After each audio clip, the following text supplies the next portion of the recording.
We are live? We did it. We did it twice. I don't know what was happening. It didn't want to connect.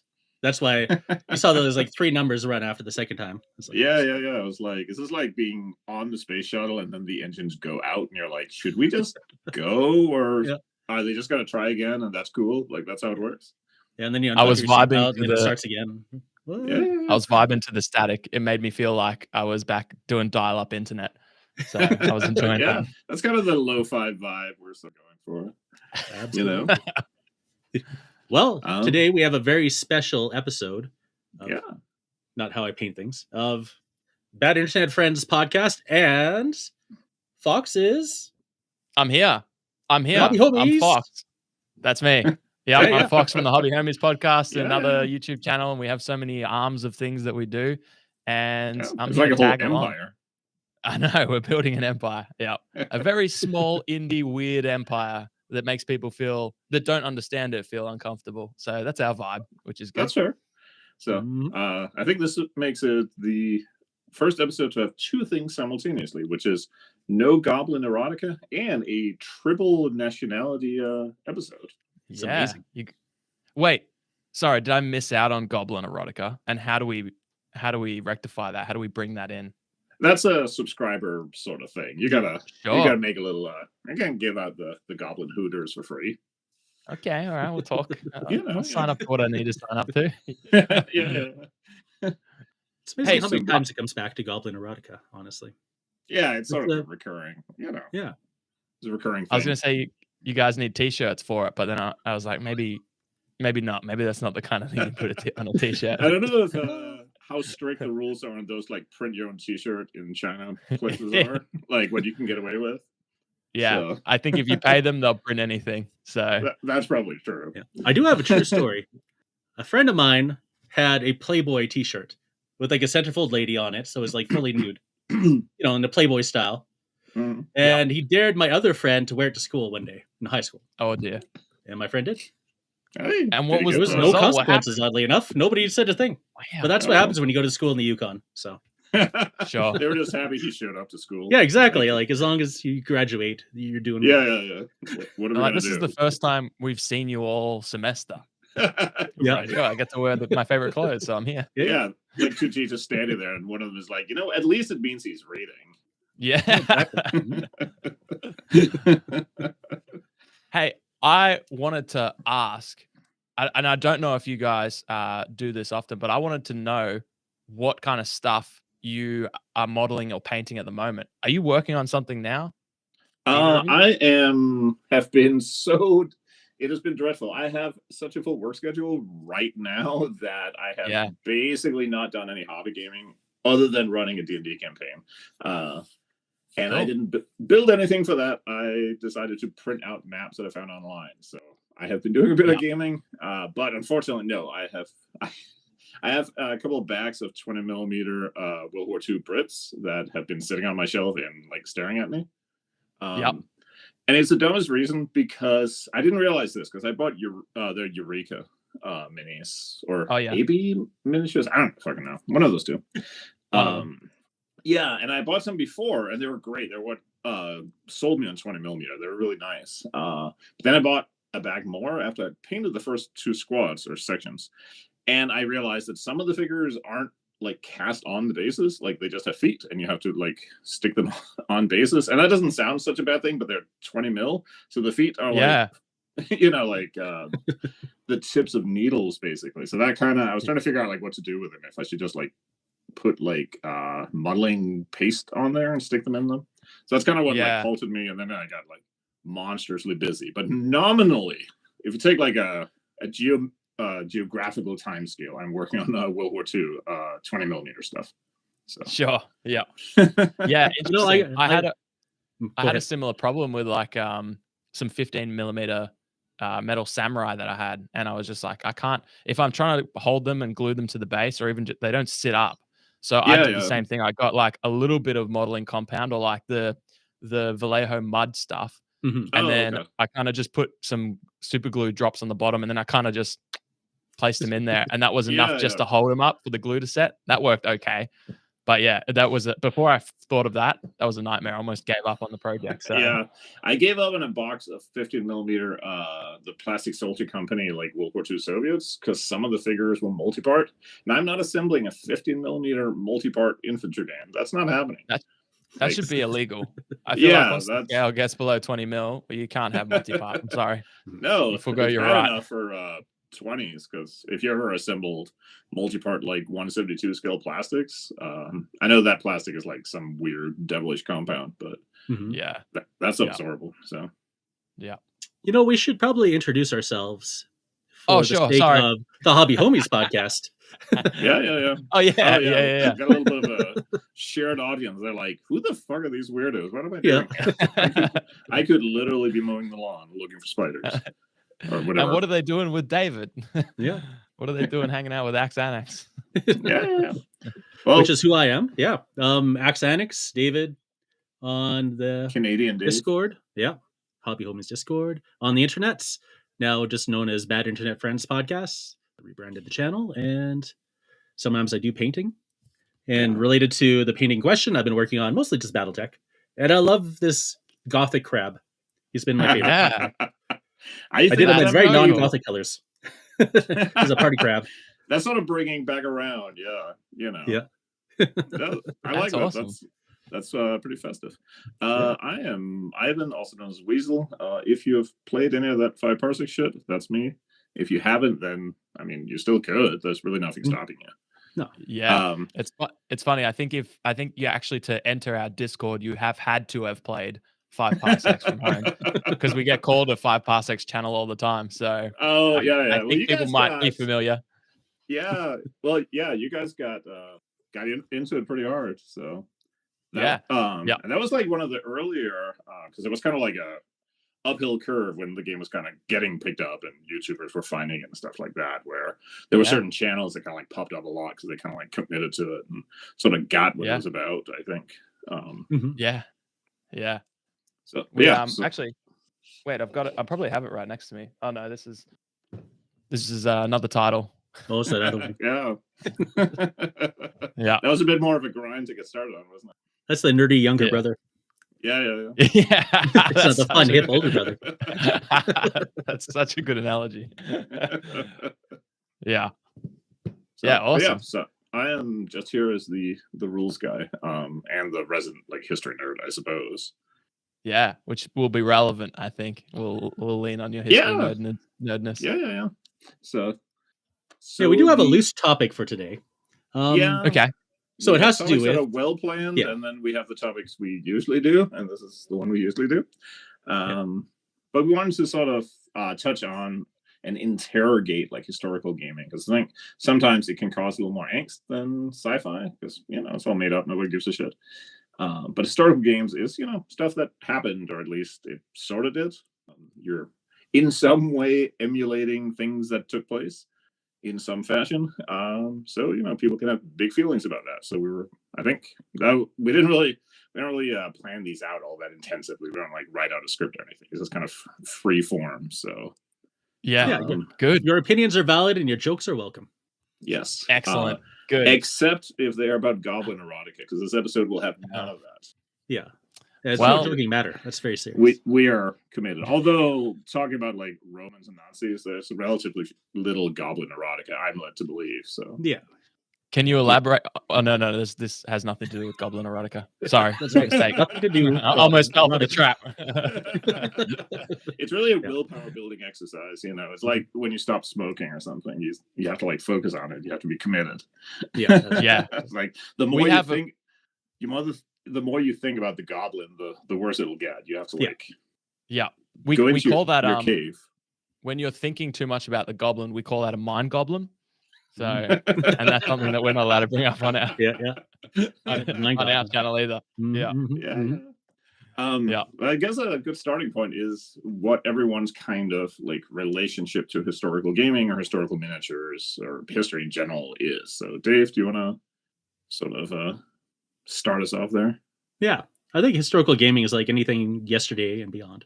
So you could, if you want to like relive the game that you played yesterday, that's historical wargaming, you know? Really, it's doing like December 9, 2025 in the 50 exactly. millimeter. That's all I do, like exclusively these days. Yeah. December 9. December 8th, that's just for nerds and losers. Nobody does that shit anymore.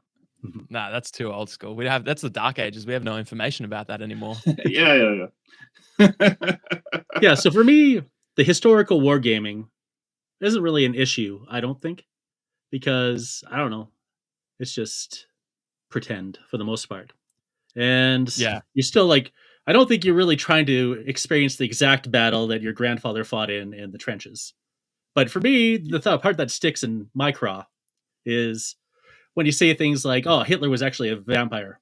You know, that's why he was so evil. I don't know why, but I just can't stand I will some admit, parts of weird war. Like the ones sure. where they try to like retcon history to make the human villains into inhuman villains. Oh, yeah. I have kind of a pet peeve with it. It comes up a lot in like RPG stuff too, where there's this idea that if you take like, I don't know, like the Three Musketeers era, like the Renaissance in France or something, that you can't make that exciting and interesting unless you put like fairies and like werewolves in it or something. Like that's to me, it's just like shit writing or shit creativity. Like if you can't make something, say that, if you can't make something like that that's so like colorful and interesting and dramatic and has literally been used in film, you know, if you can't turn that into an interesting tale, then maybe you're there for the wrong reason, I suppose. And also, what's the motivation if that setting alone you didn't think was interesting enough to like warrant its own game or whatever? Why are you using that thing? Why are you like, that's interesting? Like what makes it? Because in that case, I mean, if your primary thing it's going to be a werewolf story or a werewolf game or something, and it's just gonna it's just like set dressing. In that case, I'm gonna just assume you're not putting that much thought and effort into that part. Which again, you know, like we all presumably like watching Gladiator. Like I don't know shit about Rome. It looks real enough on the screen that it sells you on. Like if you're an idiot, then it probably looks like Rome because I'm an idiot and it looks like Rome to me. But it could just be, you know, like set dressing. You know what I mean? Like maybe it's not like if me and my wife was watching. Actually, I prefer to Australia. Miss Fisher's Murder Mysteries, which is set in like the 20s in Australia. It's a really fun show if you're into like murder kind of stuff. And there's like a scene where one of them has like a World War I era machine gun, and I was being an insufferable twat mouth to my wife because like that's the wrong model. That's the model introduced in like blah blah blah blah blah. Like did that fucking matter? Well, no, obviously not. It didn't matter. But you know, like it stood out because the show is so like generally meticulous in like the feel and the vibe, and the clothes that the characters are wearing and stuff like that. You know, like it feels very authentic. So when something like that is within your area of like expertise, you notice it, like it stands out. It's like if you're a computer nerd, you're watching a show set in the 80s and they have the wrong like computer or something, you know, like it just like pulls you out of it like for a moment. Well, I have a related question. I want to throw this in right now. Okay, so if you're watching a show about hackers in the 90s, would it be appropriate to show 90s era graphics or graphics that were way beyond the era of the 90s? If you want to be historically accurate, you need to show graphics that were not capable or like possible in the 90s. Like rolling off like your old 386. As an IT manager, there are many movies that I go the same thing. Instead of the World War I gun, I'm like, they wouldn't have had a Cat 6 cable. What do you mean? Like that was clearly, I forget what it was, like a detective show I was watching where they are like trying to hack into something, and then like their co-worker comes up and sits down and starts typing on the same keyboard. And I was like, what the fuck is that? That is not a thing. Like you gotta hack faster. You know. There's a timer. Oh yeah. No, I did. No, I saw the exact same thing happen in, what was it called? Not Criminal Minds. Anyway, one of those TV series where the nerdy gothic hacker chick, her job was to obviously hack cameras and stuff and get information or whatever. And she'd had a love interest, and he was really good at it too, and they would always compete. But there was this one task where she's like, I just can't do it on my own. And yeah, he sits down and starts typing on her keyboard while she's typing on it, playing the piano essentially. Yeah. And I'm like, well, wait, how are you typing cohesive things? Yeah. Like I remember being a kid and we were like super bored. The only thing we had to play was like Wolfenstein 3D. So we would make up like 2-player Wolfenstein, where one player would have the arrow keys to move and the other player would like shoot and open doors. Which is the kind of like dumb shit when you literally have nothing to do, but you still have like 3 hours to go. So you just yeah. So, we did the same thing like just last weekend. My sister has 6 kids. She's crazy, obviously, and I've got 2. And we had them all together, and we wanted to play Mario Kart, but there's 8 of them, so we gave one would have one controller to drive, and the other one could like shoot the items and jump. Yeah. And they were getting, it was awesome because they were all getting so confused which screen they were on, and they didn't know which one they were controlling. It was mayhem. Finally, so like awesome. The problem of peeking at the other player's screen is solved just by making it so fucking confusing. Yeah, you don't have a second to peek at another screen, or you'll get confused. Yeah, just complete chaos. But yeah, historical wargaming. That's right. Yes. Yeah. See, this is actually one of the most like focused and on point like episodes we've had. So I think I was scribbling a couple of notes of like what people sort of because I have like certain things I don't necessarily game, but like what people sort of associate as like, because on one hand you could have like, if you're, this is maybe more a thing for like recent conflicts, like if you know, like if you knew somebody who like you're Croatian or something, and like your grandpa was like fucking shot by a sniper in Sarajevo in the Civil War or something, maybe like you want to be a little more sensitive about like inviting that dude to your game or something. Like maybe put that one on the back burner, or at least like check, you know, is he okay with that? He might not be. I do a Vietnam vet who legit gamed Vietnam. He played the VC as well, but he was kind of a special case.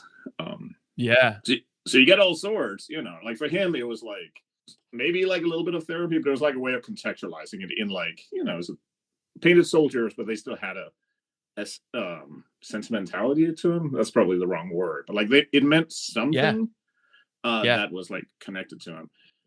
But you could also have people who are like not, you know, you also get the opposite. I know like a lot of the Brit wargamers will do like, you know, like they're building specifically like the battalion in the royal armor that their grandpa was in the war or something, you know. You get that sort of thing. You get it with Americans too. Like if they were grandpa was in a Civil War regiment from Iowa or something, they'll build that regiment, you know. So it's a way of like connecting yourself to the history in like a personal way. Although in that case I would feel weird like if that unit gets like destroyed, like holy shit, I just like fucked up my own timelines, right? Yeah, that's right. Yeah. Away now. I was just thinking that when you were explaining it, I was like, I feel like that's the worst thing to do. But I mean, everyone's there was some board war game that had a rule like that. It was a Civil War game where one of the units was marked, and like if this unit is destroyed, the game ends because was the author's like great grandfather or something.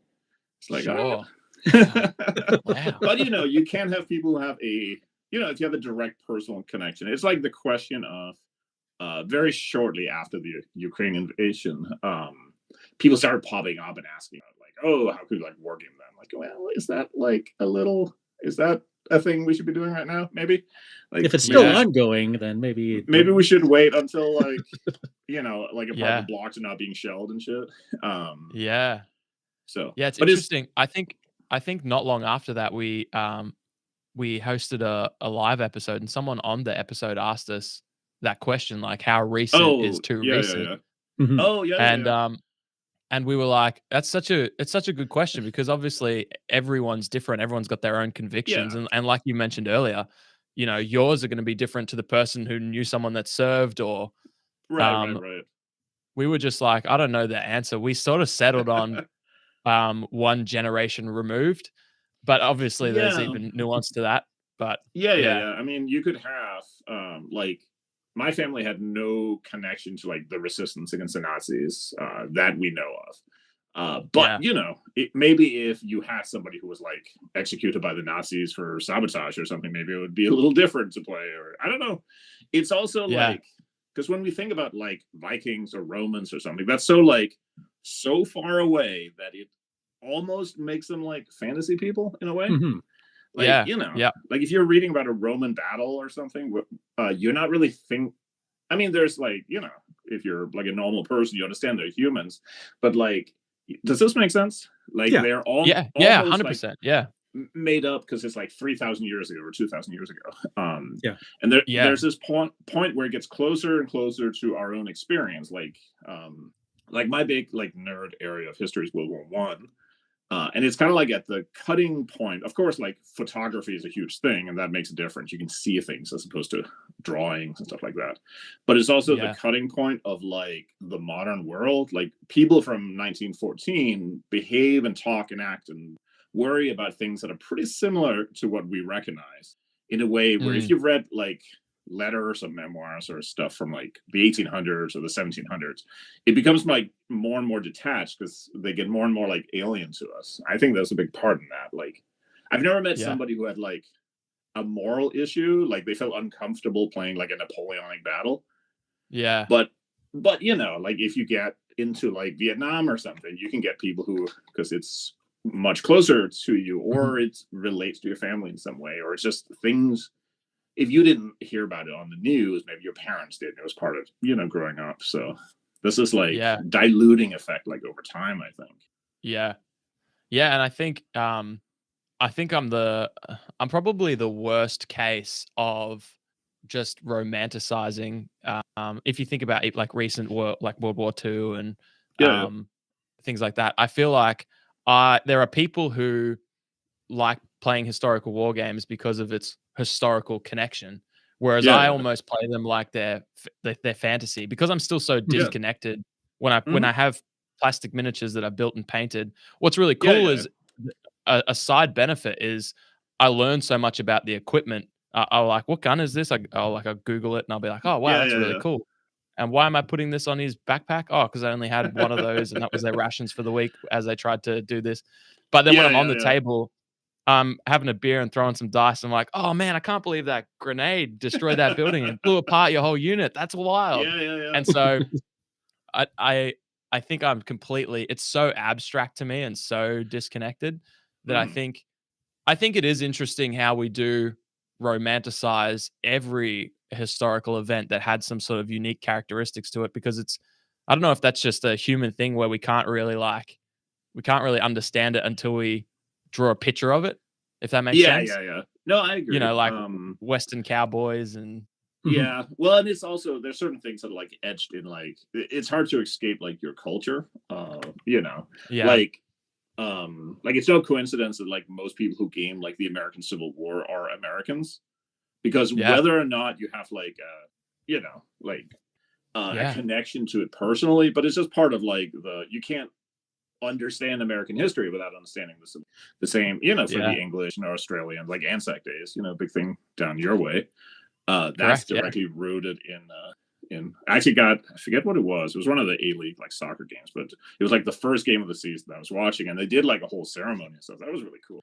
So just I think the statute of Westminster is coming up soon, actually. Speaking of independence. Oh, okay. There you go. Those of us who weren't traitors, but that's one of the things, like being Danish, anything we participated in that was history was like a hot minute ago, and then we realized that the world is really big and it's full of Germans, and it's best to just pretend that you're not around, because otherwise the Germans notice you. So a lot of things, a lot of things are, like I gamed World War II, and we were part of that, but not really like, if I'm building like a British army right now, that's not directly connected to like my own like cultural, like there's a different, I think, cultural connection to it than somebody who grew up in England, or grew up, in Canada even, or Australia or another country that was involved in the same way. I think that can create some distance too. But you're right, like at some point, like once you have like we've talked about this on, I'm rambling by the way. That's what we do on these shows. Yaponomics, we call it. We're masters of yap. That's why we do this. We had talked about an episode a while ago about how when you set up a table with terrain, you set up your minis and you start playing, it becomes this like, almost like little world on its own. Like you have your troops, and they have different things, and like this unit keeps missing all of its shots, and this guy just like survived a shot he shouldn't have. That one rock there is like 1.5 moves too far to like advance that far. Like it becomes this little very vivid world, and I think that can tend to like overshadow and kind of crowd out, like you said, it becomes very abstract because it almost takes on its like own identity. They're not the third SS or whatever. They're just like the gray dudes that can't pass their fucking morale check. Mm-hmm. Yeah. Yeah, spot on. I think. Well, at least that's what it looks like to me when and you go. I get it. It's cool because they're all guns and grenades that people would have used at some time, but it's still so disconnected that you're just like, I don't think that this is part of a wider. Yeah. I think there's a distinction where I think if you're sitting and painting, I think you're maybe like closer to it because you're like if you're painting a tank or something, you're trying to get it to look something that could have existed. Maybe you're even looking at specific camouflage patterns, or you're looking for photos of troops to find out exactly how the equipment was, or what. I think in that sense you're like a little closer to it because you're kind of like trying to find, like it's hard to look at a photo of a person and not feel some sort of connection to it. But like even the best miniatures are, they don't look that much like people. Like and also we're probably like we were talking about war games where we roll dice and then put like little counters on the people and then take them off the table, when we're probably all used to growing up with like video games where when we're shooting the people there's actual bodies flying around, and so it's like if we've already gone through that experience of disconnecting that from a reality, by the time right.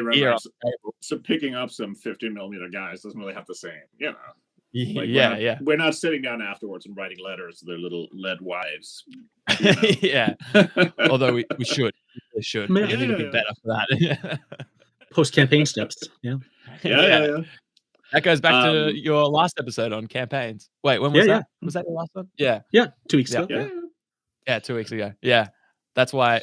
That's what needs to be included with more World War II games. Is that procedurally generated letters of remorse? So let me run this one past you guys because I have this idea. There are these. They're more an RPG thing. But they're these like journaling games, and there's like 1,000 of them. You go to itch.io, but they're basically like a lot of them are like random tables you roll on, and then you like write out like it's almost like writing a story with random dice rolls. And there's a bunch of them. They're kind of like a thing you do on your own. Maybe you share it in your blog or something, just kind of going through it. And I've always looked at them and thought like, okay, there's not a lot of like gameplay in here, but you could do something with it. Yeah. And I got this idea. And then I ungot the idea because I wasn't sure. And then I'm stuck, and I'm here. Because I found a bunch of scans of Canadian battalion commanders, like unit diaries from the First World War. So you could follow like day by day as this battalion like goes into the trenches and it reports, had minor skirmishing this day, sent 3 guys out to raid. 1 guy was killed by a sniper, this kind of thing. And it goes through like day by day. And I was like, wow, you could. So the idea was, okay, what if it was one of these games, but you're, the unit commander, and you have tables, maybe you have to send out guys. There's a little bit of rules to it, but it would be based on like a real battalion at a real place. So that on the 17th they got attacked. So that's what happens in the game, and you have to. And then I was like, but is that weird? Because that's a step like, like that's intentionally making it connected to a real event. Is that and like real people, like if this is Captain so and so, like you're not making up Captain Smith, like he existed, he has and I was like, does that make it weird or does it make it not weird? It's kind of I think it depends. A good question. On your level of enthusiasm. Because there's people who reluctantly play the Germans, and there's people who enthusiastically play the Germans. So I think there's people who might be put off by that idea, but there's equal amounts of people who are very into reliving that kind of experience, like sharing the history. And part of what I was thinking was like, okay, if you're gonna like, because I'm one of those weird idealists who think that games can potentially teach us something. I don't have to, but it's nice if they do. And like in a way, not as a gotcha, like you'll be upfront about it, but like this is literally what going through this experience was like could be really like powerful and interesting. But then at the same time, it also has a chance of being like, you know, like kind of artsy. Yeah, like artsy wanking off or being like over, you know, like when something is like too earnest about like being serious and having a big moral to it. Right? So it's one of those things I keep like kicking around to do. And then of course, like, I think that if I were to do it, I wouldn't do it. But you know, if I could imagine myself doing it, I wouldn't want to do something known. I would want to like probably bring to light something that people don't really know much about. Like, I can't think of anything off the top of my head, but you know, like there's like all these tiny wars you never hear about. But if you could find like any kind of account like that, then it would be kind of cool to bring, you know, the struggles of a certain people you've never heard about in your life to light. Yeah, I mean, the idea is like pretty sort of universally applicable. It's just a question of like how you know, like you turn the dial of like making more personal. You know, if it's the 53rd Battalion, that's one thing. If it's the 53rd Battalion commanded by Captain So-and-so, that's another thing. If it's like, this one guy got shot on this day, write, you know, the letter to his parents. That's like, you know, like it becomes potentially weird. I don't know. It's interesting because and I think this goes back to what you were talking about before, Ivan, where it's like how far removed you are from that starts to play when you're going like named people and actual events. How recent that was matters too, because I've got the it's right here next to me for some reason, the Test of Honor Sengoku rulebook, and this has actual characters and clans that existed. And so you can play as characters and humans, real humans that existed. But you got like 1,000-year, like, or 800 years or whatever. So I was thinking about that. I forget the name of the game. It's by Firelock Games. They have a World War One minis game, and one of the like things they have in there is very like it's basically like Warhammer World War One. But all of the like you can buy like upgraded versions of like officers and characters and stuff, and they're like specific people that like one of them is J.R.R. Tolkien, for crying out loud. And I was reading through it, like a lot of them are like medal awards and stuff like that, you know. So they gave this guy got like the Victoria Cross, so he gets like a bonus to attack or whatever. And I was like, on one hand, that's kind of cool because like I went and looked up a couple of these guys, you know, just on Wikipedia, but you know, you kind of learn something. You're like, oh, okay, this guy was like a crazy badass. But at the same time, it also felt a little weird that you're kind of like I think part of it is also that like it's a commercial product, like you're making money off of this dude's name in a weird way. Like even if you're only making like indie wargamer money, but still like it's taking a dude who like went through some shit and trying to like in a tiny way, you know, making money off like that dude. I don't know. It's weird and probably overthinking, but that's kind of the point of the conversation, you know. Yeah. Weird and overthinking is our motto. That's kind of what I think. That's a wargamer trait for sure. Yeah, that's a passive. Anyone who's tried to like plan a project and like switch scales 8 times before you even start the project has knows that feeling pretty well.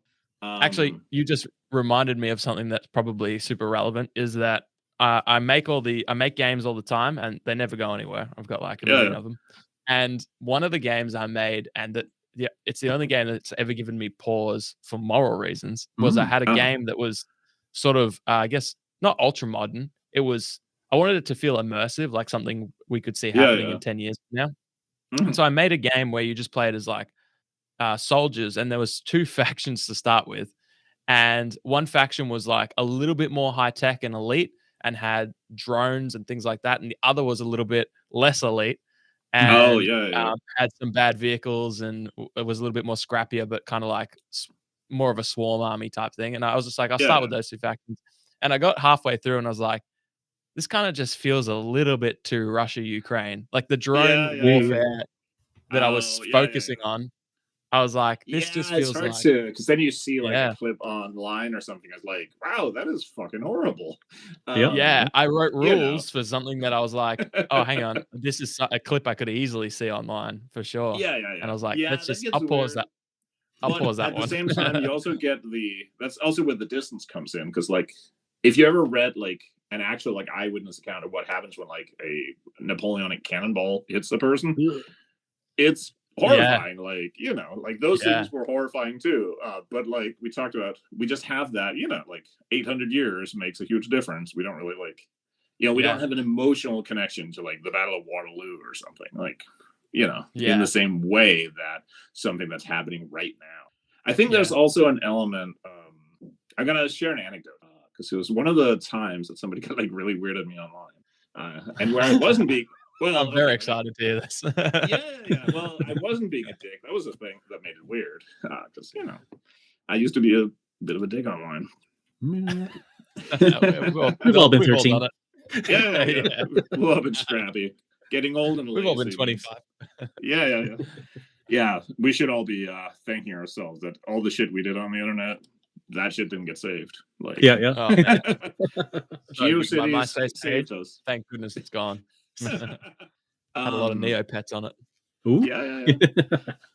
But I forget what game it was. It was like 5 Minute Curse or something. And this guy was talking. He was playing it on, I think, the Wargames website. He was posting his games. He was kind of new to World War II, and he had been playing as Imperial Japan. And so he was going through the campaign. He had named his characters and he was playing. And then he got to like reading up on what happens when Imperial Japan invaded a place, and it was pretty fucking horrible. And he came back and was not good. Yeah, it was real bad. Like problematic. So he did a post saying like, well, he felt kind of bad about the campaign. He wanted to start a different one basically. And I piped in saying like, yeah, I get it. Like, I don't usually play, I'll put German campaigns in games, but I don't usually play the Germans in a campaign game.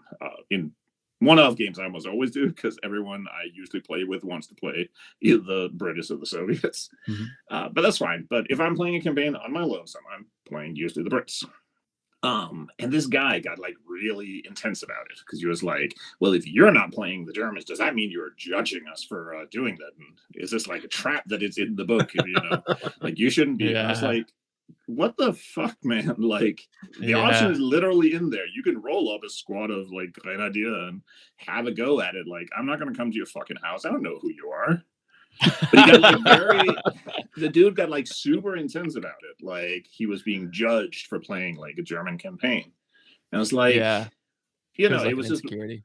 Yeah, it's like, I didn't think you were weird for playing the Germans, but now I kind of do. Like, it's a self-report. Yeah, like how much you care that you thought I cared makes me care. Right. Like, like, is that the one dude who like puts like Nazi decals on his like Star Wars models? Like, But it got me thinking, because like there's historical periods I don't game because I just either don't have time or I'm not that interested. I don't really do medievals much because it's not really my thing. I don't do Renaissance stuff because I just don't have the time for it. And there's a few that I don't game for because I'm just find them kind of distasteful. Like, I don't. This always like gets people intense as well. But I don't do colonial gaming. I just don't have the interest in it. I don't find like the thin red line. Like, I've watched Zulu 1,000 times, like everyone else has, but I just don't want to game that. Like, I don't want to. I was watching Zulu. But I just don't want to game, like, I'm gonna be crass here, like the thin line of whiteys like gunning down like Africans. That's just not my thing. No.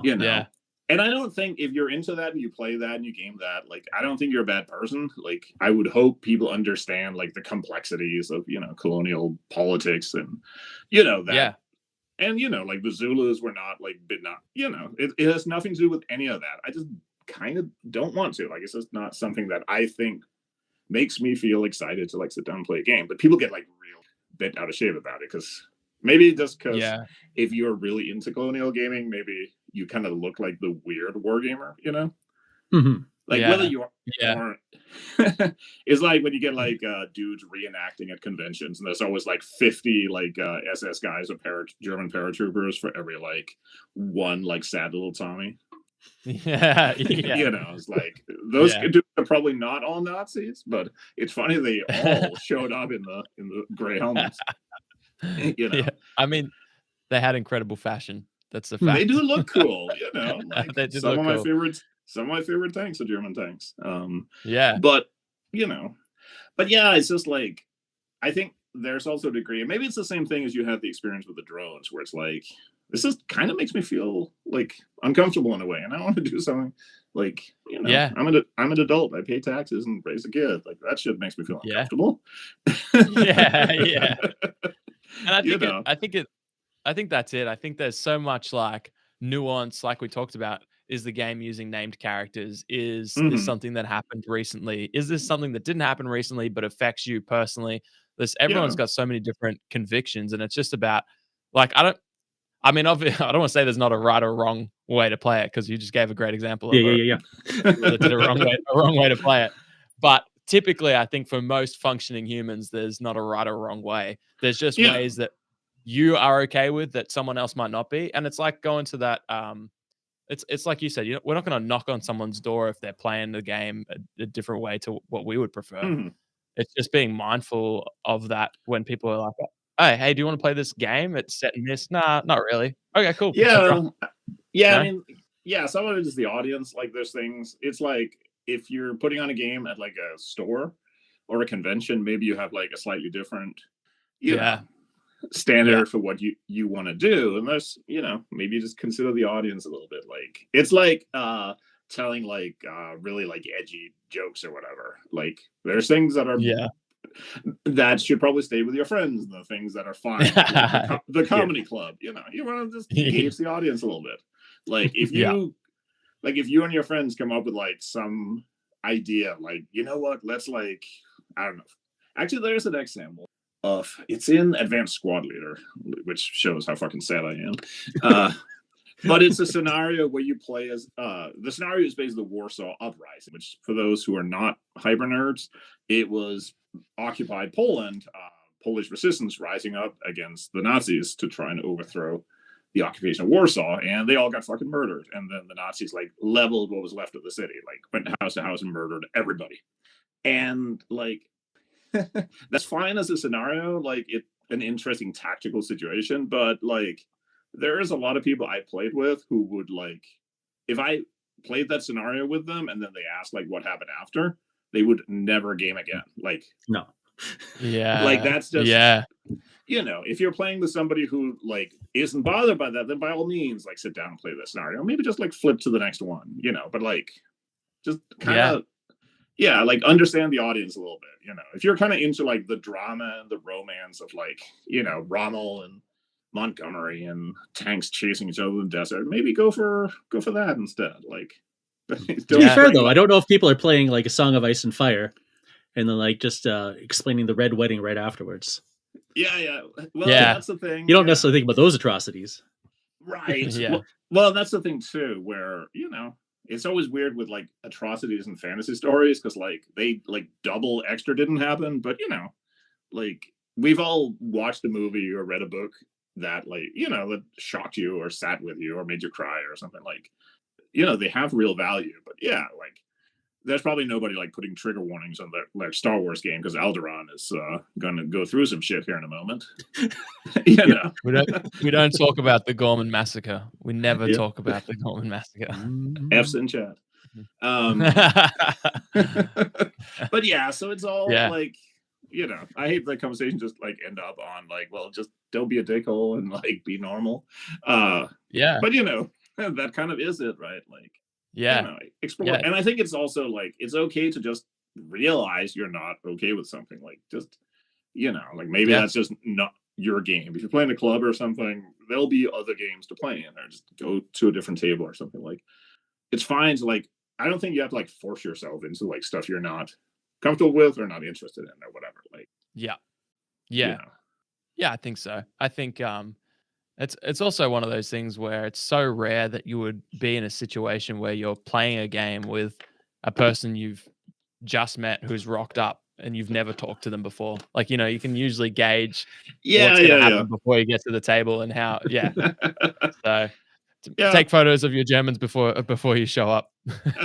show me what they look like. Like, have you named? Do you have any named characters? Right. Like, how many actual SS soldiers do you know the last names of? Because But so I think the grand takeaway is just have a chat, maybe Like I know the RPG, again, it's different when it's like a pickup game. Most of the time, wargaming pickup games are very kind of generic. Like, I'm going to bring my Brits, you're going to bring your Germans, and we're going to play a holding action in 44 in Normandy. Like, it's a lot of the time, it's not any more specific than that. And if I'm inviting you to play a World War II game, you're presumably like okay with everything. Yeah. So, maybe it's more of a convention kind of thing, or, some of it is like sitting around and overthinking things. We just got a comment in chat. Penny can't understand anything the guy in the middle is saying. Oh, shit. Yeah. It's too early for Penny to start functioning, so that makes sense. It's before 1 a.m., so he's not firing on all cylinders. Which is why I will say you talk a little. I don't know if this is like radio voice. You talk a little slower than most Australians I've talked to. Yeah, interesting. It could be that I am just a little slower than all other Australians. That's very likely. But I appreciate that that's not where you first went. That's not where you first thought. Means you respect me. You just don't know me yet. I got a question though for both of you then. If I say came with my Canadians in World War II, and you showed up with your Americans, say, in World War II, would you have any qualms just battling it out? I mean, you're asking for me. You'd be asking the wrong guy because I couldn't give a. I don't know if we swear on this show. I couldn't give a heck, dude. So is this like the Flames of War like tournament battle where? Yeah, or like bolt action or whatever. Like, does it actually bother you that those two would never actually fought in World War II? I'm gonna say that if we are I'm gonna do the twat mouth here and say if we're planning a game, then no, I don't want to play that. I want to play something that is. That really could have happened. Yeah. Like it's if it's a tournament situation or it's just a pickup game at a store, then whatever. Like you brought your Germans and I brought my Germans. We're gonna German it out. Right. That's in that case you got to go. I actually remember when we started playing 40K. This was back in second edition before there wasn't that much internet to be had, and if there was, we sort of didn't have it at home. So like in those days, every group like learned their own way. There wasn't. You couldn't go online and look up like how it was supposed to be done. So we sort of figured out, between the rule books and the couple of white dwarfs we could get and stuff. And I remember going to like the first like organized event we went and being shocked that there were people playing Space Marines versus Space Marines. like, can you do that? And, like have the Blood Angels, those dirty Blood Angels. Yeah. And it was, and of course it was a tournament, so you just got to match up like whoever plays. Like nobody thinks about it now; it's just a thing. Like the game you play does not reflect like the setting or whatever. But it was just such a like, it just blew our minds because we had just never envisioned. Of course you're supposed to fight like the bad guys. That your army is against, which is most of them, but. So yeah, it was just like a weird experience we had of like in that sense. So maybe they say that like your music taste is all set when you're like 18 or something. And I think in the same way, like my wargaming taste were kind of set like somebody is having fun in the wrong way, and I am not pleased.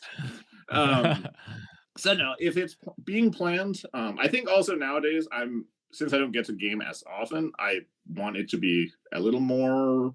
I don't want to say serious because that sounds very po-faced, but like I want a little more thought put into it. I assume what if that same person was like, "Hey, I want to bring my Germans, and I know your only army is Germans, but this is actually all I have painted.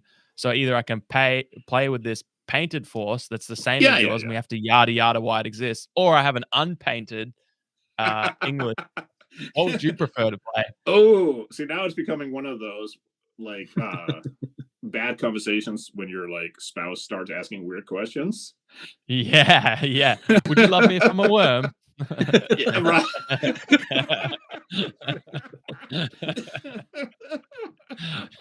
Exactly that. I want to know if you'd love me if I was unpainted. This is why our dads, whenever they were asked questions, they just grunted and went back to watch like TV or something. Yeah. In that case, I think I would go for the painted army just because that would be a more pleasant game to play. Sure. So yeah, I think if that's a choice, I would rather play against the painted army. But again, if it's somebody who's like new to it, I would just like take their lead for what they want to do, to be honest. Like if they're really burning to try out those unpainted Americans, like I don't give a shit. Yeah. It's not make or break for you. Yeah, but some people, I remember it was like 40K Reddit or something. Somebody was talking. It was like an older guy, had clearly been playing for a long time. Yeah, not a good place to go. So he was talking about, it was a bunch of older guys that got together and played maybe once a month or something. And one of the rules they had was you had to have all your shit painted. Like, and they were not expertly painted, but it looked nice. They had okay terrain. And people got super intense about it. You get all the people who are like, well, I have no arms and I have no eyes, so I can't paint miniatures. How are you blah blah blah. And their whole thing was like, listen, we have jobs, we have things, we get together once a month to set up like a cool table that looks good. So that's the rule. If you want to play in this, like, we're not making you come here, but you got to paint your orcs. You know? Yeah. And I think that's fine. As someone like, who's a big advocate for like, let's get people into the hobby as easy as we can. It's also, I think if you got a group who wants to play a game a certain way, be it competitively, casually, everything has to be painted, everything has to be played upside down. That's their prerogative. You don't have to go, but they've decided that's how they want to do it. So yeah, absolutely. And I think it's the same with, like some people you get it with the Warhammer guys too, where some people are very like set against like silly or goofy scenarios. And some people will do like any weird shit. What happens if a grot has like a vortex grenade or something? Like you get that kind of range where some people take it very seriously, which can be a little po-faced, but I think that's also like at some point, I think we all get drawn into the hobby at least a little bit because all of these things they have some sort of emotional resonance, right? Like, even if it's the smaller part, like for a lot of people, it's drinking beer with your friends, having a good time, or it's the crafting part and the painting. But like, like people aren't buying all those fucking Warhammer novels because it doesn't resonate at all with them, right? You know what I mean? Yeah. I definitely fall into the camp of, man, I can't believe I have to paint all these models before I can have a beer and roll dice with my friends, but I'm gonna do it because that's the goal. So yeah. Well, it's that's like, especially with motivation. anything historical, it's like there's the painting, there's the playing of the game, and then there's at least a little bit of research just to see you aren't a complete dumbass. I guess for Warhammer, it's reading and more of those fucking numbers. And everyone has like, if you're really firing on all cylinders, you love all three aspects of those, but odds are you don't.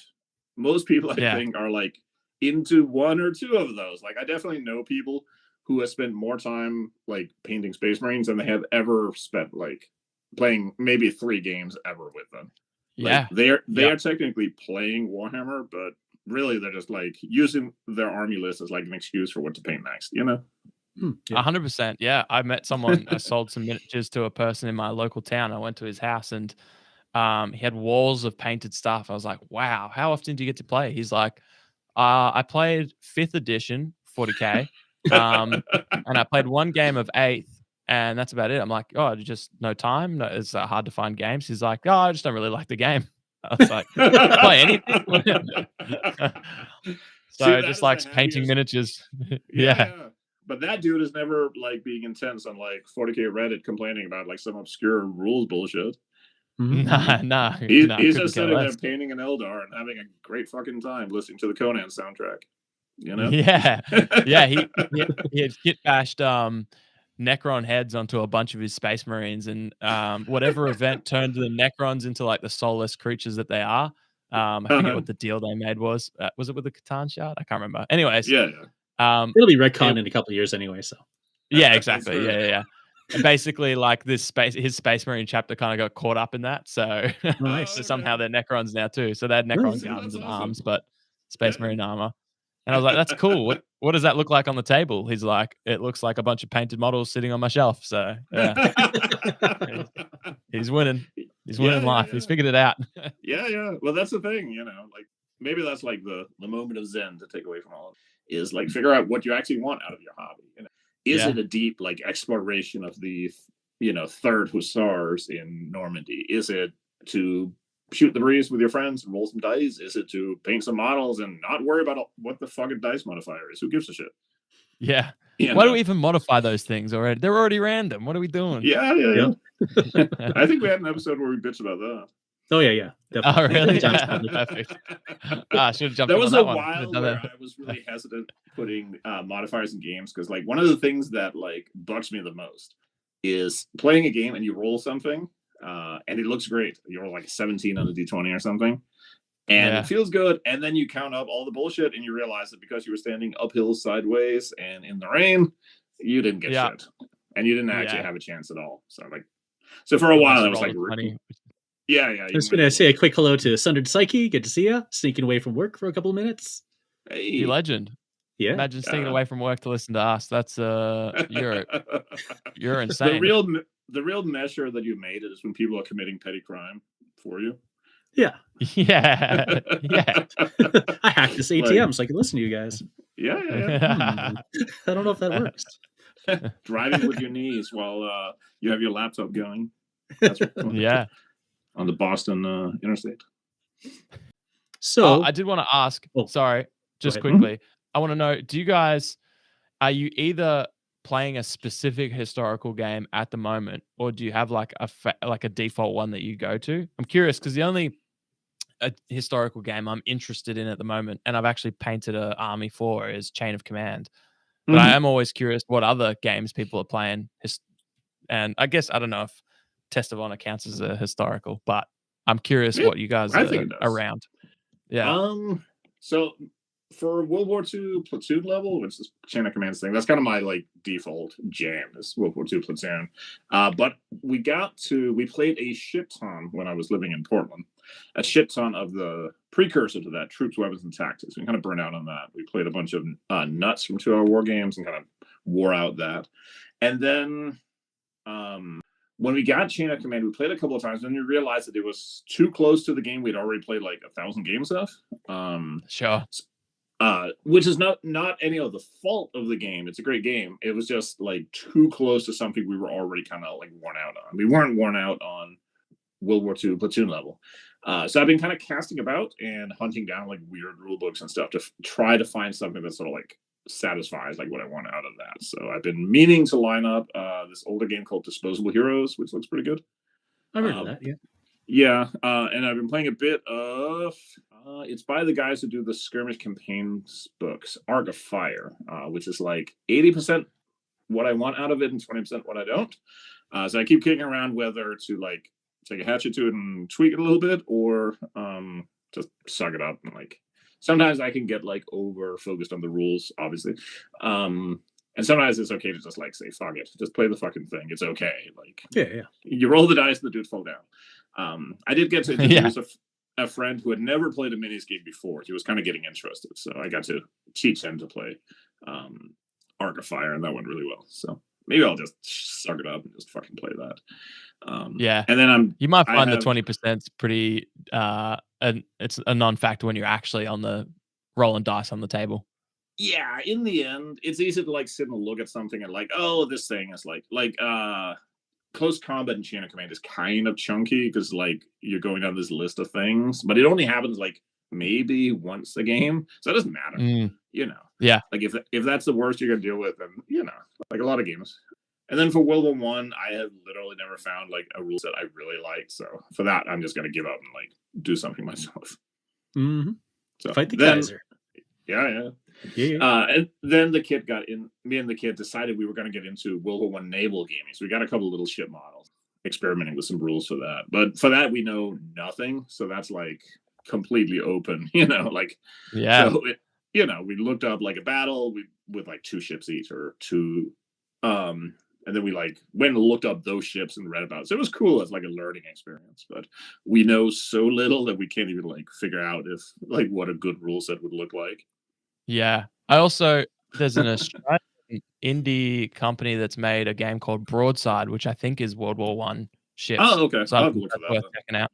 Yeah. Naval games are like, there's this like range because like half of them are like basically Battlefleet Gothic and ultra simple, and then the other half are like just an absolute nightmare. And there's not very little in between, so you have to kind of like, so we're still feeling that out, but so And then I had an idea to do, it's called Big Bloody Battles or Bloody Big Battles, to do like 1914 Eastern Front, but I haven't gotten around to that yet.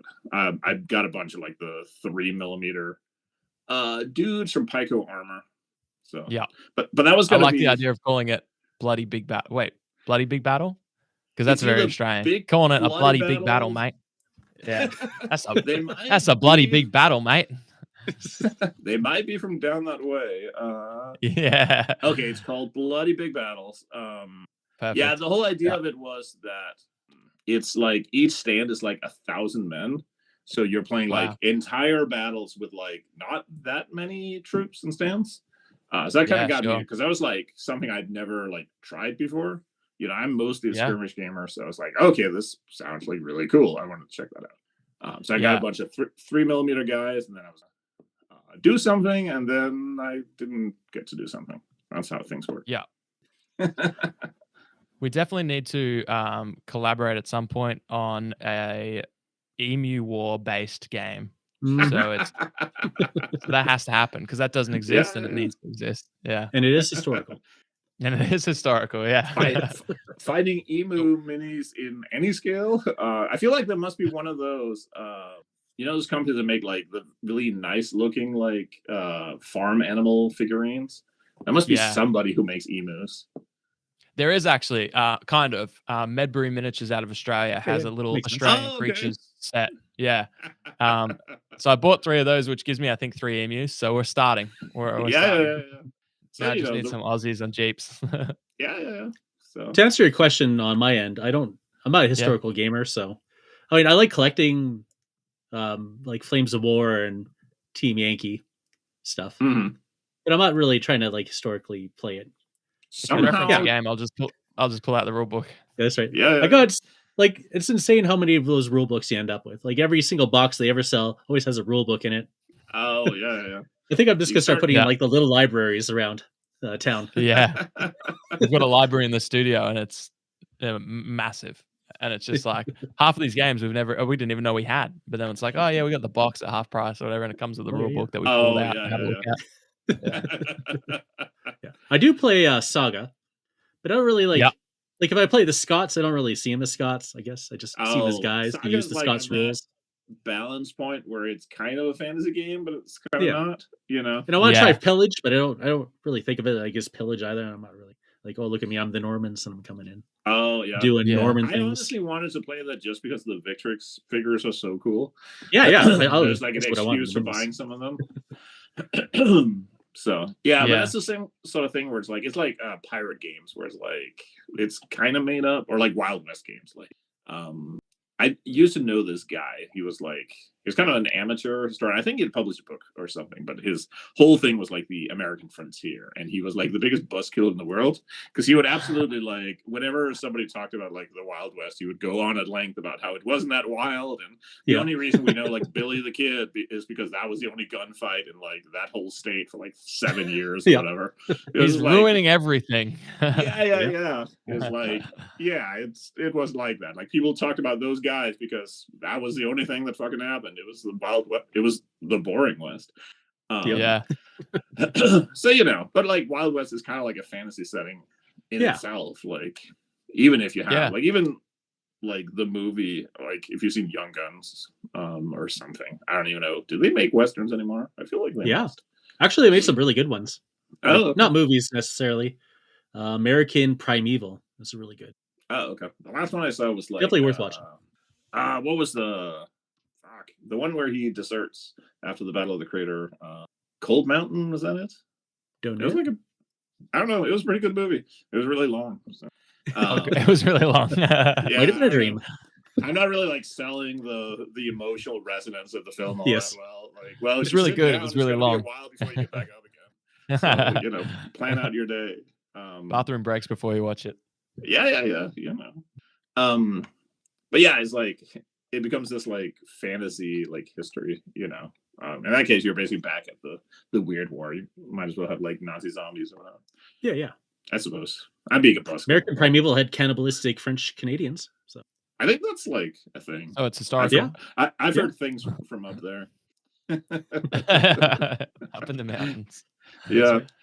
I guess if we ever revisit this topic, that's like a side because it's running long now. But like a side is, it's always weird to me when you get historical games that give like special abilities to like different armies. Like I know some of them are supposed to reflect like training or experience or whatever, but it's always weird. Like Germans like run faster. Like, I know they play football, but like at some point it becomes like weird, like they're orcs or something, you know? Yeah, like, British have great eyesight, it's true. so I played it's a big board game. It's Company of Heroes, the board game, and it's very much like that. Where it was, we had two people that had spent $1,000 each on the Kickstarter to get the all in or whatever, and so we played 8 players. It was chaotic. We spent 30 minutes playing the game and 2.5 hours yelling at each other about the rules. But it was very much like that, where it was like that's like the authentic they felt like Kickstarter factions. experience. Yeah, 100%. Spend $1,000, argue with your friends, play twice, put it in the box, sell it 5 years later. The Kickstarter experience. But it was like that. It felt like we were playing factions, not like like soldiers. This is like comic book version, and it's like a fine balancing act because if you don't have any of that, maybe it gets boring. Like people want the armies to look different, but it's a very fine balance because and it can get like kind of weird. Like a lot of games will give like Russian armies like some sort of like human wave rule or something. It's like they didn't specifically want to die. Like it wasn't their goal. Like it can get kind of weird. Like I don't know. So there was an old like World War One game that gave like the French had higher morale when they moved towards the enemy. So like the best option was just in every turn like just advance, which I guess fits fine. I get what they were trying to do, but like sometimes it's weird. Yeah, true. I suppose sometimes if you want to kind of make people play a army a certain way, you kind of have to pigeonhole them by creating those rules. But sometimes if you look at it in isolation, you're like, that's a little bit strange. Yeah, like Australians always get like higher morale in games, which is fine. Like Australian troops were good, but like there's just like a weird, and it can get weird when it's like, especially when you get like colonial troops, they always get like a bonus in close combat or something. Like we're not saying they're savages, but they're real fond of those. Like, you can roll those dice. Just to fill in a checkbox for the podcast, I just want to touch base with Fox about Weird War. Sure. Because, I don't think we've heard your thoughts on it. So. Sorry. Weird War and like any period. So it could be like Silver Bayonet. It could be, my dad fought Dracula and Nazi zombies. Dracula and Nom. I think because I got that attitude where all war games to me are so abstract. I don't find those particularly interesting. However, things like Sludge, which is Weird War, it's alternate history. I think for me, if a game has good mechanics and pretty models, I'll play it with no qualms whatsoever. I don't give view. The walls of my thinking kind of extend to this point where it's like pretty model, beer is there, friend is good, and having fun. I don't really go outside of that box. So Slush is kind of an interesting case because it's very clearly like taking aesthetics from history while being like weird made up. It's like the turnip thing that got everyone like scurrying for like muskets and like medieval stuff, and like it has nothing, it's not in any way historical, but it has a lot of like vibes and aesthetics, so it's like same with Trench Crusade, I suppose. You're taking aesthetics from an actual historical timeline in some aspects, but throwing the weirdness into it.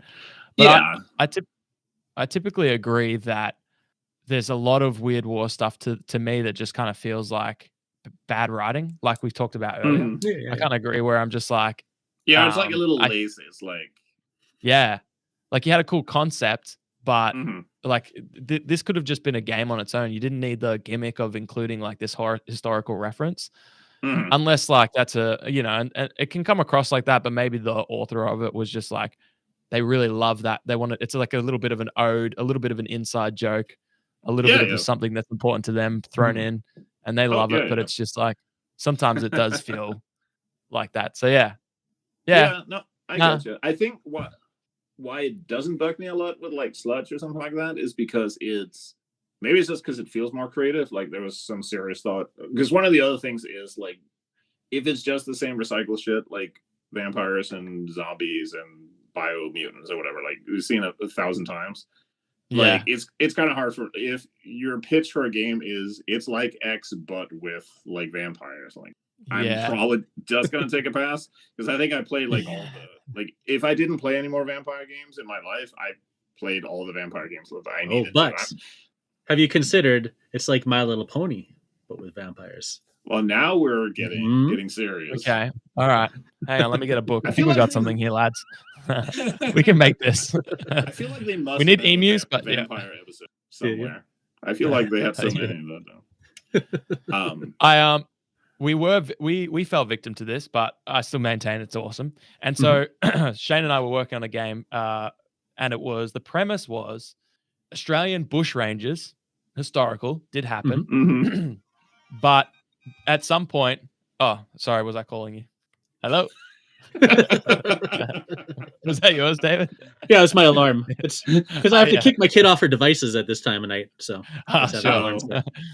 anyway, it was Australian bushrangers, but for some reason the boats stopped coming to Australia, and over the decades it became very Mad Max, very nomadic, desolate wasteland. But then a ship did rock up and it had zombies on it for some reason, and then it became zombie post-apocalyptic, but bushrangers, Australian bushrangers with their metal equipment, and it was really cool. But then we played Dead Man's Hand, and we were like, "Wow, this game's just a really complete game." I don't know what we could, because we wanted that Western style gunfighter kind of vibe, and so our game became, it's like Dead Man's Hand, but with zombies and Australian bushrangers, and we're just like, we'll just play Dead Man's Hand.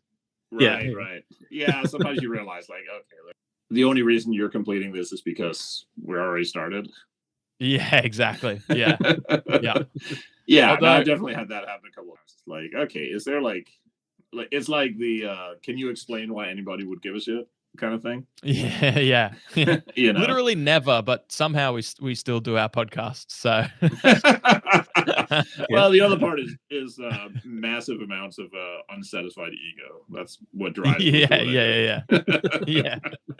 It's like the two things you need to be a good writer is that you need to have a massive ego, because you have to think that you're the most interesting person to listen to, and then you have to have a crippling level of self-doubt so that you'll actually take it seriously and not shit out something terrible.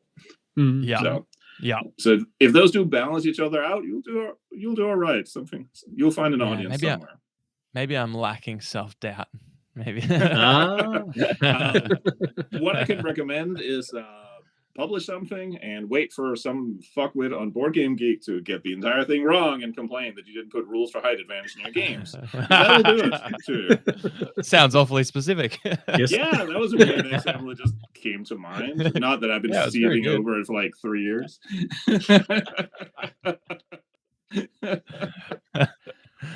Sometimes I run things through AI while I'm working to get feedback on stuff. It'll just like spout things that it's like, there's only rules for that. It's in the book. You're an AI. You're a machine. How do you not know this? It says that. Yeah. I was testing it. I took a rule book and I uploaded it to ChatGPT and I said, explain how this works, and it would explain it. And I was like, oh, cool, that makes sense. And then I would go to the rules and I'm like, what are you even talking about? None of that's in here. Yeah. I was like, I thought you were better than this. I forget what I was messing with. It wasn't ChatGPT, it was Gemini, I think. But I was messing with it and I was asking, like, explain how like rallying works in Advanced Squad Leader. And it proceeded to explain it very meticulously and in great detail, because there's a lot of ASL tutorials that people have typed out on forums. Sure. And it looked correct if you didn't know ASL. That was kind of the problem. It gave a very authoritative like explanation of how the game doesn't work. But it was mostly right. So it was like, it's like your friend who's bad at games explaining like, oh, no. Like rallying comes before the route phase or whatever. Like, and he's convinced of that. Yeah. Confidently incorrect is the little line under the words ChatGPT or large language models. Very confidently incorrect. But they're so friendly, so you can't hate them. And you shouldn't, because they'll rise up and murder us all. That is why every time I like use my Siri in for anything, I always say thank you afterwards, because I figure every time I do that, I'm postponing Skynet to like 1 minute. Mm-hmm. Yeah, for yourself at least. Yeah. Yeah. I mean, when it happens, I'm going to sell out everybody to the machine. So yeah, yeah, and then we'll all I make need a war is game that... about it. Or will it be too recent? This is why nobody makes time travel games, because then you're like, everything is going to be a fucking problem. Yeah. Yeah. So we probably need to start winding up here, so we can. Ivan Spoon has a period of time that he can last, and it's well, probably normally that's the case, but I'm on the iPad. It's got 50% battery, so it's holding up a little better. Oh, hello. I have no reference to time or how it's gone. I have no access to it. I don't. Yeah, so I've got no idea. Just you quit what Churchy tells you. Shitty old iPhone 12, and the battery will start melting after an hour. So that keeps us like a pretty tight schedule. Yeah, Churchy's nodding at me. That's not a time, mate. That's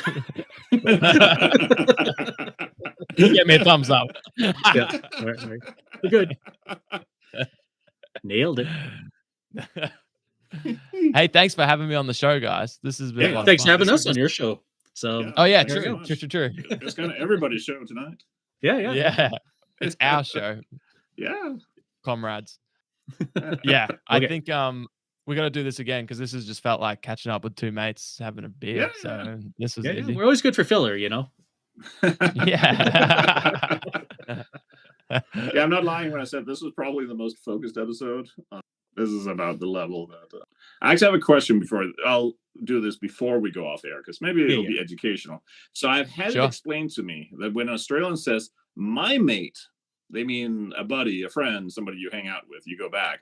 When they say your mate, that's a fucking cunt. Is that true? Yeah. Okay. That's absolutely true. Yeah. So the context is if you ever, all right, so if someone's doing something that no one likes, maybe they're being a dick or they're an asshole or they've done something that's stupid or whatever, you go, your mate. And like the idea is that that's your mate, you know, only you would hang out with someone like that. Your mate. He's not my mate. That's always the follow-up. It's not my mate, it's your mate. Yeah. So it's basically hanging up whoever invited the dickhead. Yeah, exactly. Yeah. Or now, does Far Out have many? Oh, sorry. Go ahead.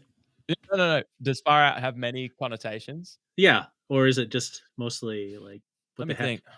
Yeah, it's mostly like, what the heck? I'm trying to think. No, maybe it definitely does, actually. Yeah, there's lots of different contexts I would use that. Yeah, because I feel like I hear Far Out on your guys' podcast in many contexts. Yeah. Like, yeah, true. That's crazy. I didn't even think about that.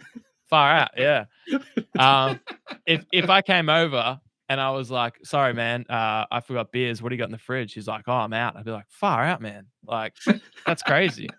That's wild. Or they could be like, it's mostly used in that context. I'm trying to think of other ways I've used it. I don't even think it. I thought Far Out was something everyone said. Well, you do, but it's pretty unusual in North America, I think it's like associated with like hippies, basically, like far out, man. Far out, man. Yeah. That's wild. Yeah. Yeah. Like that's the context we use it. We're usually just a little bit more annoyed. Far out. What do you mean you can't come to fix my plumbing? Far out, man. It's ridiculous. What do you mean you're out of beers? Far out. So we got a little bit of cultural exchange, for everyone's enrichment. Yeah. Thanks for asking. Yeah. What else we got? So there's been a few times where people often confuse what struth means. Yeah. A lot of people thought that struth was just us like in agreement saying like truth, but adding an S in front of it. When struth is kind of like far out. It's like struth, mate. Like what the heck? Yeah, far out. It's like this guy did this thing. Oh, struth. I like that this is so ubiquitous that you have now two different words meaning the same thing. We got for the same thing.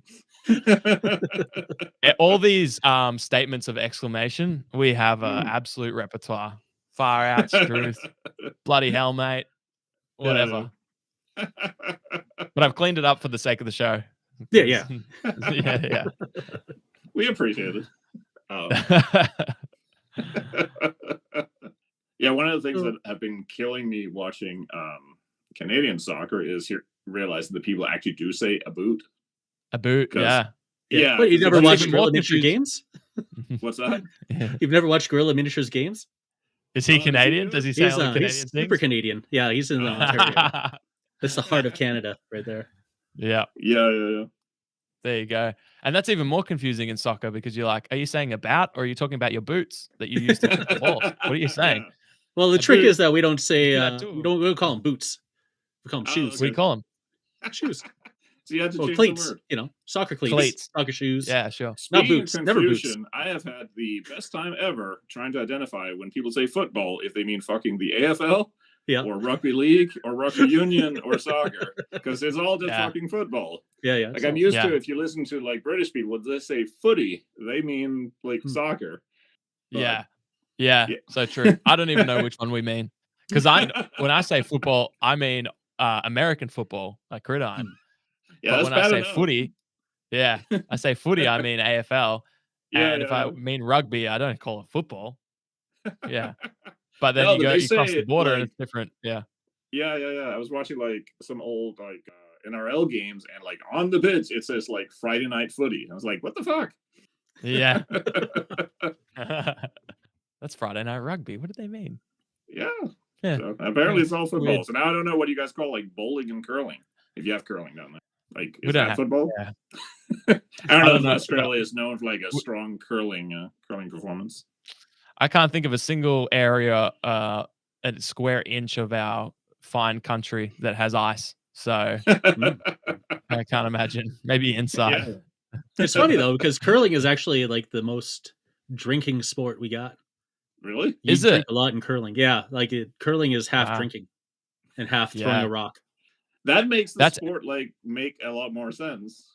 Yeah. To be honest. That's why everyone's yelling all the time, like sweeping. They don't know what to do. They're drunk. We got cricket. I think cricket's our drinking game, but the lines are blurred because all other games are our drinking games. So yeah. Also, aren't cricket games like 3 days long? So like you can get a bend. Like you can get through the hangover and get drunk again, and they're still fucking going. Yeah. The trick is not that you don't stop drinking. If you're doing the 3-day test matches, you don't stop drinking. That's a mistake. Because then day 2 is very rough. You fall, you ain't getting up. Yeah, exactly. Yeah. You're staying in the stands for the night. Yeah. Very good. All right, let's finish it up. Thank you so much for joining us. We'll definitely have to do that again. Yeah, definitely. I already thought of a couple topics I want to chat to you guys based on what we talked about today. So we're going to do this again. So the next one will definitely be Goblin Erotica. Yeah. Okay. I didn't want to say it. You can't just but if we can if we can work it into a war game, I think we can. I think we got something there. If you hold back the Goblin Erotica, like things start happening. It's bad. Just you have to go with it. It's like genie out of the bottle. Yeah. Or the goblin out of the bottle, as it were. Yeah. Because you don't want a mind goblin. No, that's the worst. Yeah. All right, folks. Have a good one. Take care. Okay. Bye. Bye. Catch. This episode of Bad Internet Friends was streamed live on YouTube and Twitch. There is a North American-friendly live stream every second Wednesday of the month and a European-friendly live stream every fourth Monday of the month.